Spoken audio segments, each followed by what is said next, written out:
Bonsoir très chers téléspectateurs, bonsoir partout où vous nous suivez. Bienvenue dans votre nouveau numéro du magazine Genre et Volontariat. Ce soir, nous allons parler d'un sérieux problème de santé publique qui touche la psychologie, la quiétude de ménage. Pour en parler, je vais saluer mon invité de ce soir. Bonsoir, Dr Janine Kimboko. Bonsoir, Monsieur Symphorien. Vous vous sentez à l'aise? Oui, je vais très bien. Dr Janine Kimboko est le médecin directeur du Centre de médecine mixte et anémie SS. Docteur, pouvez-vous nous vous présenter votre centre pour ceux qui ne connaissent pas? Oui, merci beaucoup, Monsieur Symphorien. Le Centre de médecine mixte et d'anémie SS est aussi appelé hôpital de Mabanga. Il est situé à Yolo Sud, à Kalamou. Le Centre de médecine mixte et d'anémie SS s'occupe principalement des patients souffrant d'anémie SS, autrement appelée drépanocytose. Mais aussi, vu sa proximité dans un quartier populaire, nous avons élargi notre vision et nous faisons aussi de la médecine générale pour la population environnante. Voilà en quelques mots. Voilà, vous nous suivez de Beni, Bukavu, Walungu, vous nous suivez de Makiso, vous nous suivez à Kinshasa, Libreville, Congo-Brazza, nos salutations. La spécificité de ce magazine, vous nous suivez sur Kin 24 Télévision, Kin 24 FM, vous nous suivez sur Canal+, le bouquet Orao. Et vous pouvez aussi nous suivre directement là sur notre page Facebook, Genre et Volontariat, le magazine Genre et Volontariat. Et même nous suivre sur la chaîne YouTube Symphorien Katende TV. Et pour ce soir, nous allons parler d'un sérieux problème de santé publique qui est la drépanocytose. À part cet aspect maladie, médicale, traitement clinique, il y a ces chocs psychologiques qui naissent au sein des familles. Et pour en parler, une spécialiste dans ce domaine, Dr Janine Kimboko, avec qui nous allons partager. Dr Janine, la prise en charge de la drépanocytose, elle est clinique. Vous avez parlé dans vos différents magazines. Mais cet aspect holistique, cette prise en charge psychologique, qu'est-ce que nous devons comprendre par cela? Oui, Symphorien, je te remercie pour cette question, parce que c'est vrai que dans le mental du commun des mortels, on pense que on ne peut prendre en charge la drépanocytose que du point de vue médical, donc clinique, par rapport aux symptômes présentés par le malade, et ensuite on le libère parce qu'il se sent mieux et tout. Sachez qu'on ne guérit pas de cette maladie, donc on est avec et on meurt avec. C'est une maladie chronique. Et qui dit chronicité dit c'est vrai complications, mais aussi problème psychosocial. Pourquoi nous relevons l'aspect psychosocial? Parce que comme vous l'avez dit, nous avons beaucoup parlé de la prise en charge clinique, médicale et autres, chirurgicale aussi, mais on ne tient pas compte de l'aspect psychologique du traitement, de l'accompagnement psychologique des patients drépanocytaires. Non seulement du patient, mais aussi de sa famille et de son environnement immédiat. Pourquoi cela est important? Il est important que le drépanocytaire, en tant que patient malade chronique, qu'il puisse s'accepter d'abord en tant que tel. D'où il faudrait que cette information soit correctement transmise à l'enfant, c'est-à-dire dès qu'il peut comprendre pourquoi il est tout le temps malade, pourquoi il est tout le temps à l'hôpital, pourquoi il ne sait pas aller régulièrement à l'école, pourquoi il faut un rattrapage scolaire, pourquoi parfois il faut qu'il fasse les examens après tout le monde, et pourquoi par rapport à ses frères et sœurs aussi, il ne grandit pas aussi bien. Peut-être qu'il est l'aîné de famille, mais il est plus chétif ou physiquement moins bien bâti que son frère aîné ou sa sœur aînée. Et c'est ça qui est très important. C'est un travail important à faire dans nos foyers, dans nos familles et surtout dans notre mental, notre mentalité d'Africain. Docteur Janine, nous commençons avec l'enfant malade. Donc, elle a 14 ans, elle a 15 ans. Elle découvre la maladie. À la maison, les parents ont cette approche d'essayer d'éluder ou de couvrir la maladie. Pourquoi les parents adoptent ces comportements? Ils ont honte de la maladie de leur enfant? Oui, c'est un phénomène que nous rencontrons dans plusieurs familles. La difficulté d'accepter le diagnostic de leur enfant malade. Les familles ou les parents ont tendance à occulter ce diagnostic et parler plus en termes de malade AS. Non, quand un enfant est drépanocytaire, avec un diagnostic connu, il faut le lui dire, il est SS, c'est-à-dire qu'il est homozygote, donc il est complètement malade. C'est vrai, il peut vivre avec cette maladie, pourvu qu'on le prenne correctement en charge. Et aussi, j'insiste sur l'accompagnement psychosocial de la famille. Pourquoi cela est important? Il faudrait que la maman accepte le diagnostic de son enfant drépanocytaire, mais aussi le papa. La difficulté que nous rencontrons dans beaucoup de foyers, c'est l'acceptation du père. Souvent, vous savez que les drépanocytaires hétérozygotes, c'est-à-dire porteurs sains de la maladie, ne font pas la maladie, n'ont pas les symptômes cliniques que nous voyons chez les malades homozygotes, donc qui sont SS. Ils sont bien portants, ils sont très peu malades. Bon, peut-être il peut avoir un mal de tête, frustre, et puis ça passe, ou bien il prend juste un antalgique ou une petite cure de maladie, mais ils ne sont pas souvent malades. Ce qui fait que lorsque vous annoncez cette pathologie, ce diagnostic aux parents, déjà la maman a peur, elle se dit « Ah, c'est que mon mariage est ruiné.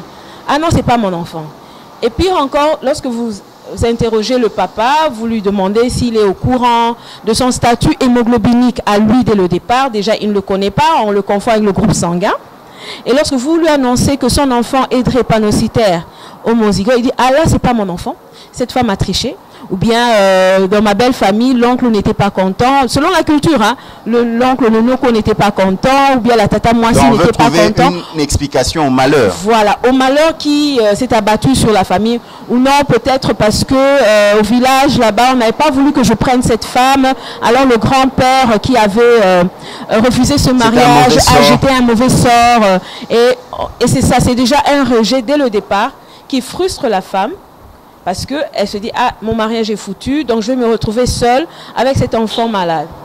Alors, lorsque cette acceptation n'est pas comprise, c'est-à-dire lorsque le médecin, en fait, c'est un travail que le médecin doit faire, de faire comprendre aux couples qui sont tous les deux porteurs de ce trait drépanocytaire, c'est-à-dire qu'ils sont tous les deux AS. Ils peuvent avoir d'autres enfants, des enfants précédents ou après cet enfant, mais qui ne sont pas malades, qui sont soit porteurs d'hémoglobine AA, A de la maman, A du papa, porteurs de l'hémoglobine AS, parce qu'ils ne seront pas malades, et il arrive qu'un des enfants porte et l'hémoglobine S de papa et l'hémoglobine S de maman. Et c'est ça qui est capital à expliquer aux parents, que ça demande qu'ils comprennent, qu'ils acceptent ce diagnostic eux-mêmes, qu'ils l'intègrent, qu'on leur explique qu'il y a quand même de l'espoir pour cet enfant. Il sera malade, c'est vrai. C'est pas nécessairement à 6 mois, c'est pas à 2 ans que la maladie va nécessairement se manifester, mais on peut prévenir ces manifestations pourvu que les parents se donnent la peine d'accompagner cet enfant très tôt, de venir à l'hôpital, de rencontrer les pédiatres, les psychologues qui vont être mis à leur disposition pour leur expliquer comment prendre en charge cet enfant correctement.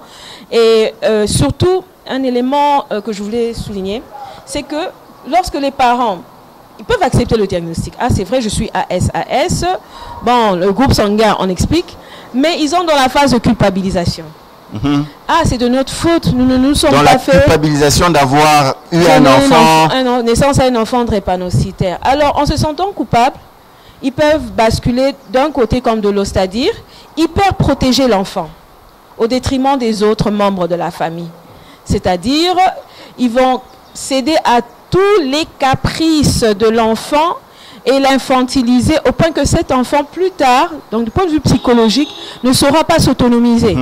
Parce que il y aura cette infantilisation, ce caprice auquel les parents vont à tout moment répondre. Mais en le faisant, ils nuisent à l'enfant lui-même et ils nuisent à leur foyer parce qu'ils ne seront pas tranquilles. Les autres enfants en voudront à cet enfant-là. Donc vous voyez qu'il y aura un problème d'harmonie dans ce foyer. En voulant surprotéger l'enfant malade, on va gâcher la relation enfant-parent et aussi avec la communauté. Et de l'autre côté, le bascule, c'est que, oh mon Dieu, celui-là, on a un enfant malade, oh là là là, il faut le cacher. Et lorsqu'on le cache, on le rejette. Alors cet enfant maintenant se sent coupable, il dit, ah, c'est à cause de moi que mon père et ma mère ne s'entendent pas. c'est à cause de moi que mes frères et sœurs ne peuvent pas bénéficier de tout ce dont ils ont droit.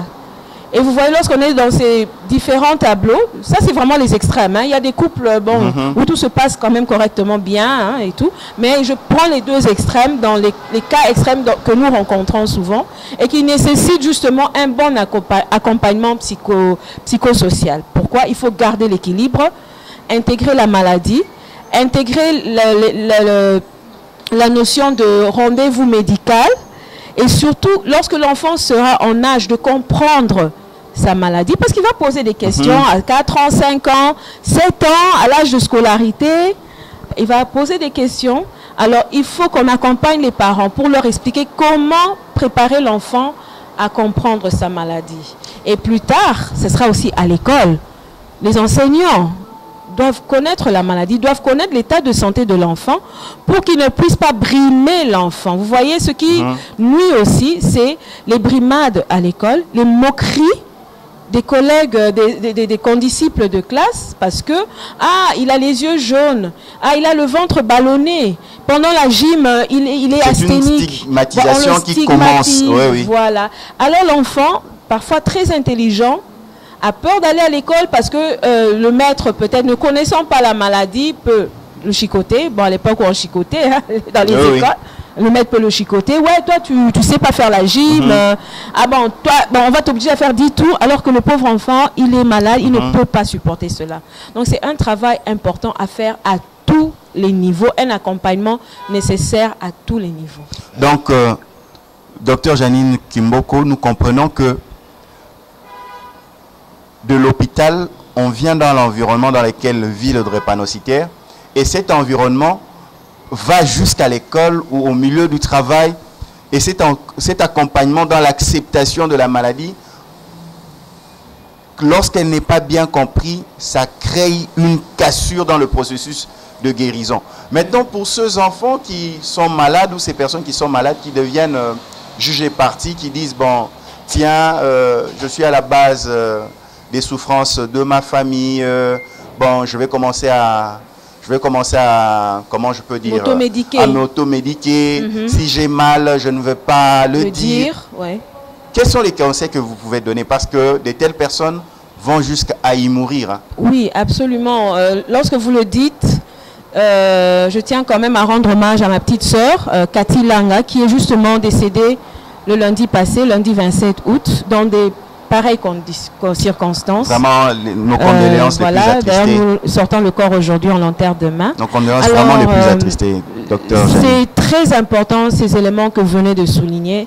Un enfant drépanocytaire en âge de maturité, en âge où les fonctions sexuelles devraient être exploitées, au-delà de 21 ans et de 18 ans et au-delà, se sent stigmatisé à cause du regard des autres, à cause peut-être des déformations liées aux complications de la maladie. Alors, il ne sait pas s'affirmer en tant qu'homme, parce que peut-être rejeté par les filles, vu son état, il peut avoir des ulcères malléolaires, des plaies hein, qui ne guérissent pas et qui peut-être sentent. Il peut avoir ses yeux jaunes, ou bien l'abdomen, le ventre ballonné, il est toujours fatigué, asthénique, et tout le temps à l'hôpital, ou cette fille qui, parfois très jolie, mais que, bon, les copines faisant un effort, mais le regard des autres la gêne un peu, se laisse mourir à petit feu. Il se laisse mourir à petit feu en voulant cacher la maladie. Déjà que dans le milieu familial, on lui aurait peut-être dit non, yo, Zaka AS, tu es AS, donc tu n'es pas malade. Mais il arrive à l'hôpital, elle voit que, ou il voit que, mais je suis comme les autres. Mais pourquoi je souffre comme eux? Et il se pose 1001 questions.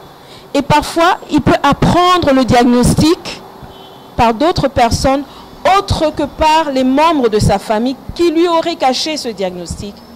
Alors, comprenant cela, il se dit, ah mon Dieu, je suis une charge pour eux. Donc, mieux vaut que je m'en aille pour qu'il n'ait plus à se soucier de moi. Je comprends pourquoi, quand j'ai une petite fièvre, c'est tout le monde qui en a ras-le-bol. Alors, C'est vrai qu'ils s'habituent à leur maladie. Ils savent qu'en cas de douleur, il faut prendre une Ils adaptent antalgique. même le comportement de la maison. Voilà, de la maison. N'ouvrez pas les fenêtres. Il faut tous porter des pulls. Voilà. Tout. Et parfois, il se dit non, allez-y, les ouvrez, alors qu'il a très froid ou il a très chaud. Donc, il ne peut pas vivre dans des conditions extrêmes. Alors, il a une petite douleur. Il se dit, bon, je prends mon antalgique, je me cache. Il a une toux, il prend son sirop vite fait.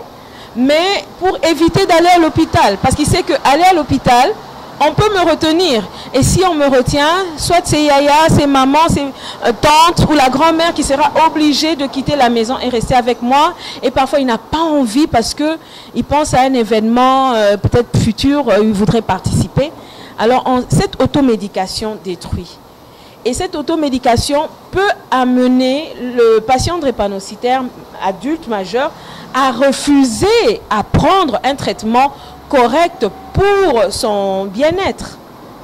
Et en se disant, ah, mieux vaut que je me laisse mourir, comme ça je les laisse en paix. Pire encore, s'il arrivait qu'un pasteur soit passé par là, de nos jours, il y a ce clientélisme malheureux des pasteurs. Au lieu d'apporter de l'espoir à la famille, d'apporter de l'unité, on traite cet enfant de sorcier. Vous savez, il y a des familles, malheureusement, qui en sont arrivées là. C'est des familles qui se sont disloquées parce que si on est allé chez un devin, on appelle devin, je crois, les parce qu'on veut comprendre l'origine de la maladie, alors, du malheur. Alors le va dire, moi, cet enfant, il est envoûté, ou bien cet enfant est ensorcelé, attention, il faut l'écarter, votre budget est consommé à cause de lui, il engloutit tout. Et maintenant, les pasteurs ont aussi cette tendance. Ah, cet enfant, il faut nous l'amener, il doit boire de l'eau bénie, de l'huile, on doit le purger pour extraire cette maladie. D'ailleurs, moi, je prie et il va guérir et tout. Il faut boire autant de litres de ceci, de cela. Mais c'est une maladie chronique, génétique, qui touche l'ADN. À moins que Dieu lui-même contribue à éradiquer cette maladie, mais cette maladie étant génétique, elle va continuer. C'est vrai qu'il y a des thérapies, hein, la greffe de la moelle osseuse, transfusion du sang du cordon ombilical d'un nouveau-né, un parent, hein, compatible et tout, la thérapie génique actuellement. Mais il faut que ce soit à la portée de tout le monde. Et quand bien même on aurait bénéficié de ce traitement, on reste génétiquement drépanocytaire, mais du point de vue des manifestations cliniques de la maladie, on est guéri entre guillemets. Alors, lorsque cet aspect n'est pas correctement compris et que le pasteur ou le ngangakisi et tout ça vous dit, moi, cet enfant est sorcier, et que les parents, c'est vrai, ils sont fatigués à cause des dépenses, des nuits passées, des nuits blanches à l'hôpital, et lorsqu'ils cèdent à cela, là, sachez-le, que c'est la porte de l'exutoire de l'enfant. L'exitus, l'enfant se dira, ah, alors mieux vaut que je m'en aille, si on me traite de sorcier, ou si les parents en ont ras-le-bol, ou bien si papa, souvent c'est le papa, hein, dans 80-90% de cas, qui ne supporte pas cette vie, de voir son enfant, d'avoir donné naissance à un enfant, un tel enfant, et souvent les papas s'en vont, pensant avoir un avenir meilleur en ayant un autre foyer. C'est vrai que la recommandation est que, bon, lorsque vous n'avez pas eu l'occasion de vous faire dépister à temps, il ne faut pas attendre les examens prénuptiaux demandés par le pasteur ou le prêtre. Déjà à la naissance, on peut dépister un enfant. À l'adolescence, on peut le faire. Donc, avant de tomber amoureux, on peut se faire dépister et connaître son statut hémoglobinique. Si on accepte ce statut, je suis AS, bon, on demande au futur partenaire, toi, quel est ton statut? S'il est aussi AS, on dit, ah là, mieux vaut ne pas s'engager parce qu'il y a la probabilité de donner naissance à des enfants SS. Mais lorsqu'on n'a pas eu l'occasion de le faire, ça peut arriver. Une grossesse est vite arrivée, on est amoureux, la jeune fille tombe enceinte, et que, bon, il arrivait que cet enfant soit SS, c'est vrai, nous recommandons de stopper, de ne pas progresser dans cette union. Mais cela n'empêche pas le père d'aider cet enfant, d'aider cette maman qui l'a rendue grosse et qui a donné naissance à leur fruit d'amour, le fruit de leur amour. Hein. Tout à fait. Ah oui, c'est le fruit de leur amour, les préfina et consorts. les Prégana, ce sont les fruits de leur amour. Première fille de notre amour, premier garçon ou fils de notre amour. Mais continuez à le prendre en charge. Même s'il arrivait qu'il se marie avec une autre femme, hein, ou que la femme épouse un autre homme, cela ne doit pas empêcher les géniteurs biologiques de continuer à aimer le fruit de leur amour pour lui donner cet espoir. Cela ne doit pas non plus empêcher la famille élargie, hein, de continuer à aimer cet enfant-là. Donc c'est l'implication de tout le monde. De tout le monde. Parce que lorsqu'il y a un rejet de part et d'autre, que ce soit du côté de la famille du papa, les tata Moissi, les papas Lekou, papa Kouloutou, ah non, notre frère ici, tout son l'héritage va être englouti, tu as intérêt à zapper cette femme et son enfant. Vous voyez, c'est très grave. C'est le fruit de leur amour. Il doit continuer tant bien que mal. C'est vrai peut-être que l'économie, bon, vous connaissez l'économie de notre pays, ne permet toujours pas, lorsqu'on a un autre foyer, de continuer à prendre en charge un autre. Ben alors si la maman est remariée ou s'est mariée avec un autre partenaire, alors que celui-là accepte de compléter le rôle paternel du parent qui est parti, parce que peut-être que le foyer a dû se séparer à cause de cette naissance malade. Alors pour ne pas continuer à donner naissance à d'autres enfants malades, il a été sage à ce couple de se séparer. Mais pour ceux qui estiment qu'ils doivent rester ensemble, c'est vrai, il n'y a pas une méthodologie pour dire que non, la prochaine grossesse, fico, ce sera un enfant. Non, ça c'est Dieu qui donne. Pour chaque grossesse, il y a possibilité d'avoir donner naissance à un enfant drépanocytaire.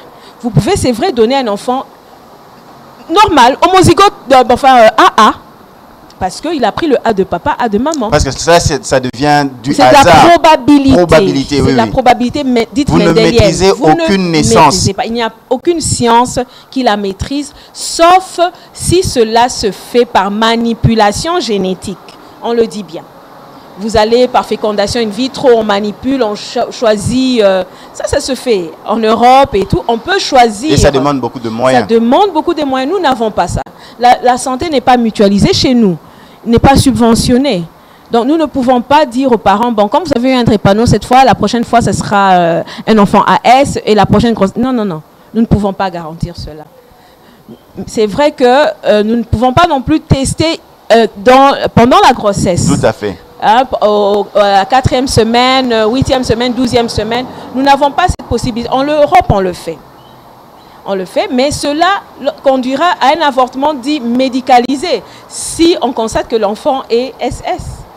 Mais très peu de parents africains l'acceptent. C'est psychologique et c'est culturel.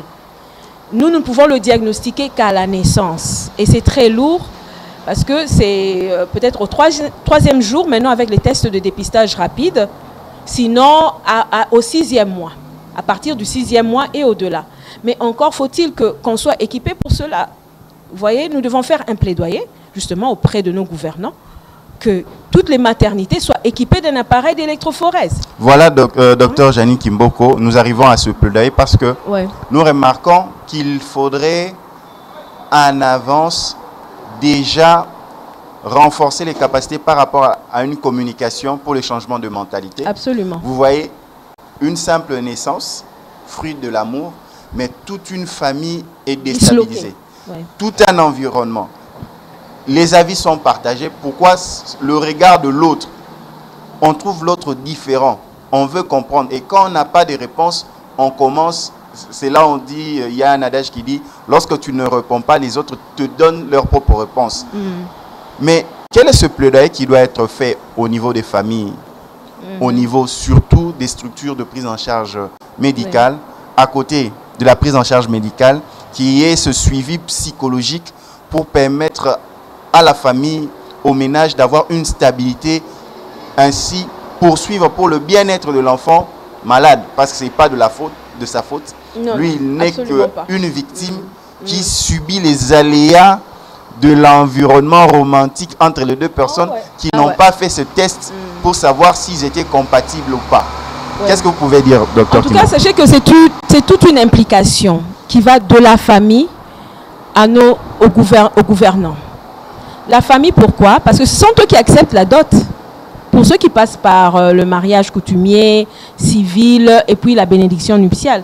Ce n'est pas au prêtre de le faire, ce n'est pas au pasteur. Ça doit commencer par la famille. Les familles doivent être informées par rapport à la maladie.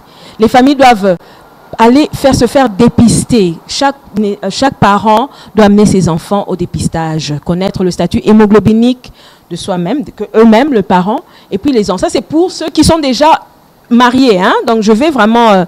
Alors, il faudrait que chaque enfant, en grandissant, connaisse son statut hémoglobinique pour que, avant tout consentement au niveau coutumier, la dot, avant qu'un parent accepte la dot, il doit connaître le statut hémoglobinique du futur conjoint de son enfant.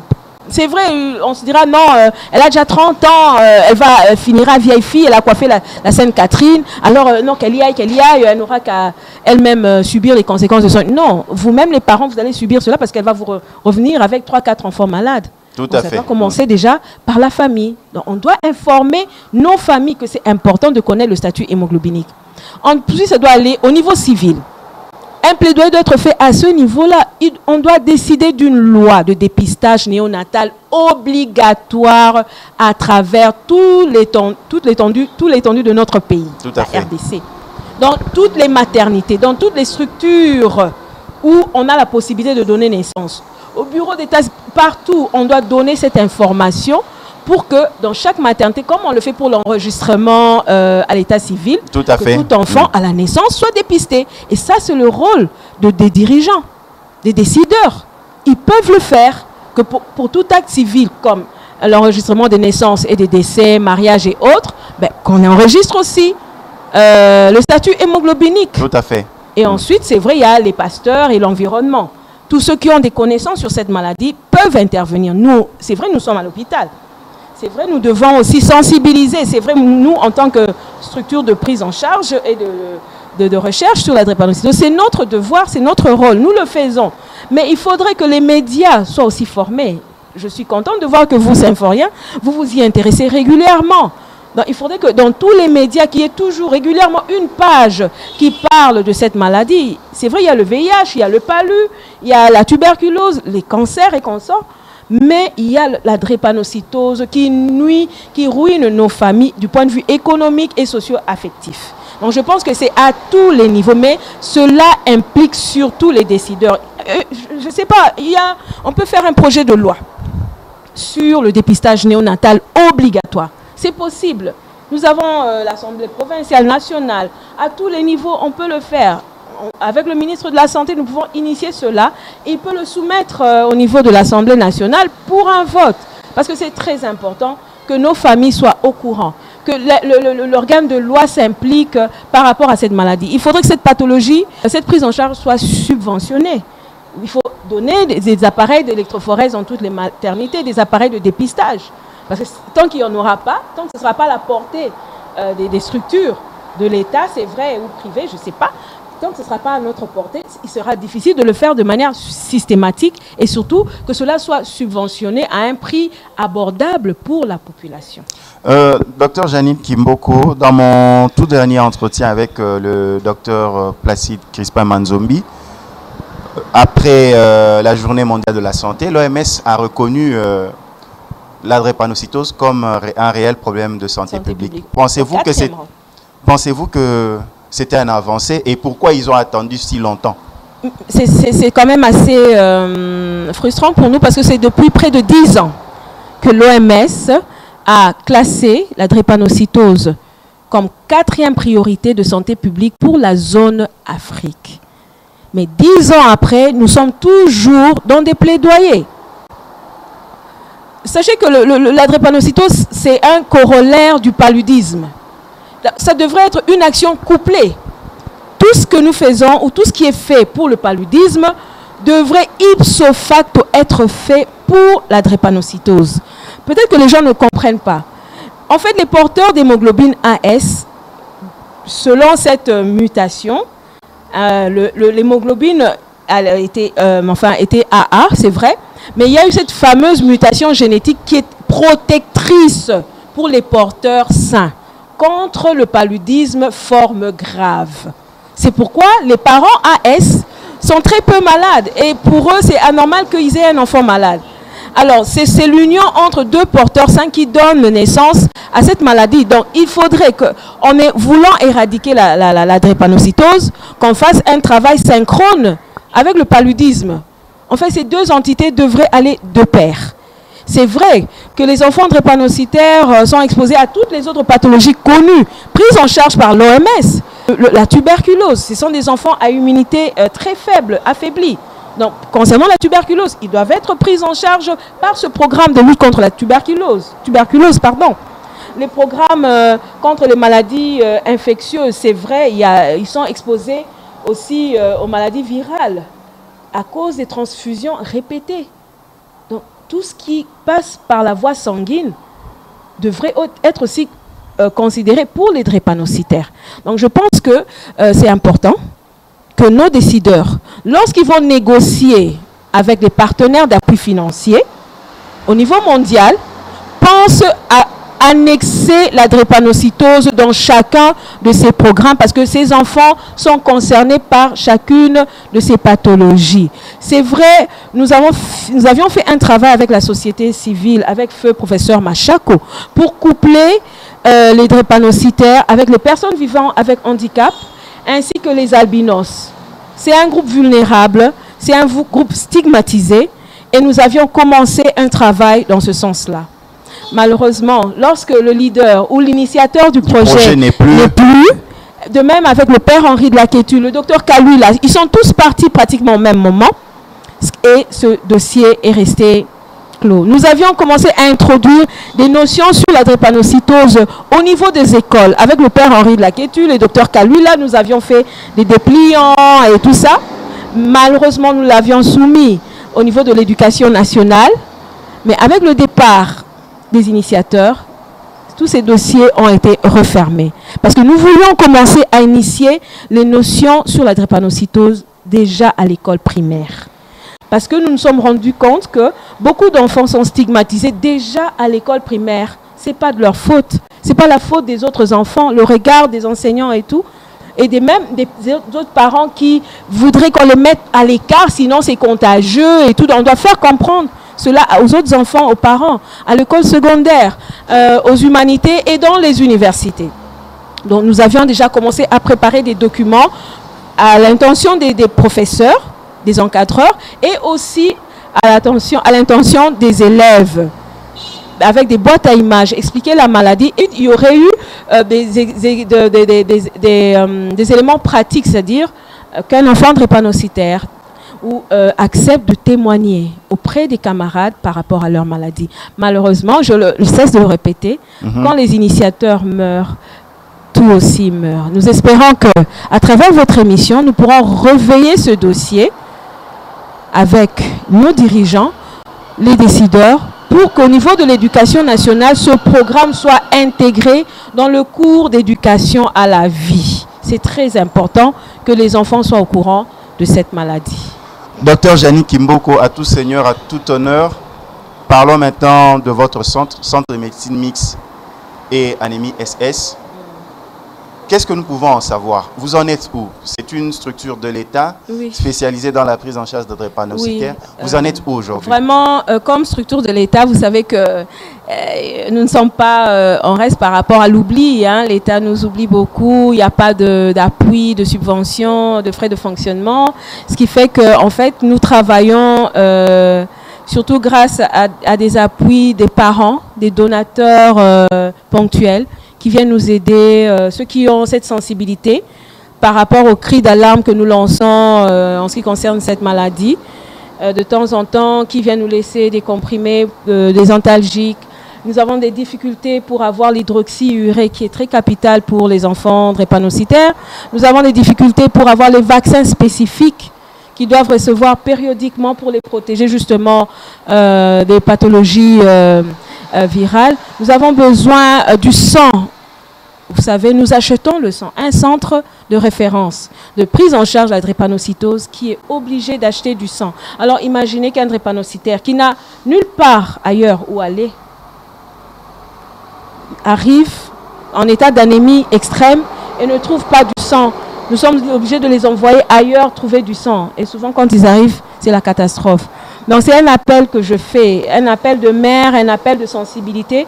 C'est vrai, vous pouvez ne pas avoir un enfant drépanocytaire en famille, mais vous avez un voisin, un collègue de service, ou même quelqu'un de votre église qui souffre de cette maladie ou qui a un enfant malade et qui a besoin de votre appui. Nous avons besoin régulièrement de sang. Nous avons besoin d'avoir des produits à tout moment. Ils ne doivent pas aller le chercher ailleurs. Donc c'est ça la difficulté énorme que nous avons. C'est vrai, nous avons des partenaires qui acceptent de nous accompagner. Comme nous avons obtenu une morgue, j'ai pu obtenir une morgue pour notre hôpital. C'est vrai, certains me disent, mais au lieu de penser aux vivants, vous pensez aux morts. Oui, je veux bien, mais il faut commencer quelque part. Je n'ai pas de financement, je n'ai pas des moyens pour cela, mais lorsque quelqu'un veut bien m'accompagner, ils ont accepté de me construire une morgue. C'est un hôpital avec toutes les capacités, c'est vrai, nous avons les spécialistes qualifiés pour la prise en charge des drépanocytaires, mais il arrive que les enfants meurent. Nous avons aussi nos propres êtres chers qui peuvent mourir, qui ne sont pas des drépanocytaires. Mais il faut un endroit qualifié pour les garder. Et c'est une morgue moderne de 36 places, 32 places. Et je pense que ceux qui ont eu l'occasion de le voir sont satisfaits du travail qui s'y fait. J'ai pu installer un château d'eau, toujours à travers des plaidoyers, à travers une plateforme, la plateforme hospitalière belge, une plateforme belge qui a accepté de financer un projet d'hygiène et assainissement de l'hôpital. Donc je travaille de manière sectorielle, à travers des plaidoyers, à travers des visites dans différentes structures. Et ceux qui acceptent de nous accompagner, j'en vois les résultats. C'est pourquoi je le remercie vivement, la plateforme hospitalière UNICEBEL belge, qui a accepté de nous fournir en équipement, en poubelle, en lavoir, et surtout le château d'eau qui faisait... Vous savez que Yolo a souvent des problèmes d'électricité, problèmes en approvisionnement d'eau. Or, nous devons être propres. Ces enfants doivent vivre dans un milieu hygiéniquement propre. C'est vrai, nous avons besoin de plusieurs autres, la literie, donc tout est le bienvenu pour améliorer le confort et l'accueil des malades drépanocytaires. Ce ne sont pas des malades à négliger et à rejeter, et nous ne les rejetons pas. Docteur Janine, c'est déjà la fin de notre entretien si riche. Qu'est-ce que nous pouvons retenir de votre passage dans ce numéro de Genre et Volontariat? À travers ce passage, j'encourage les familles à accompagner psychologiquement leurs enfants. Nous sommes là pour les aider, nous sommes là pour donner les conseils qu'il faut. Nous avons des psychothérapeutes qui sont prêts à vous accueillir, qui sont prêts à vous accompagner, même à domicile, parce que c'est important que le travail se fasse à tous les niveaux. Nous saluons tous nos enfants drépanocytaires, toutes les familles d'enfants drépanocytaires, et surtout la famille Gonda, la famille Langa, qui ont perdu cet être cher, qui n'est autre que ma petite sœur. Et je pense que cet élément est important pour nous parce que ça nous fait réfléchir aussi en famille. Que devons-nous faire pour ne pas en arriver là? Et je pense que cela est important pour toutes les familles, qu'il faille un accompagnement psychosocial et surtout économique des familles qui sont atteintes ou victimes de cette maladie. Voilà, c'est par cette note de tristesse que nous mettons terme à ce magazine, à ce numéro. Le docteur Janine que nous recevons à cet instant doit aller à la morgue. Sa sœur, drépanocytaire, décédée. Nous présentons nos condoléances au docteur Janine et à toute la famille. Merci. Merci, docteur Janine. Et surtout beaucoup d'amour. Et je pense que vous en avez beaucoup, beaucoup, beaucoup. Je vous remercie sincèrement pour cet amour. Merci beaucoup, docteur Janine. Merci. On peut se lever.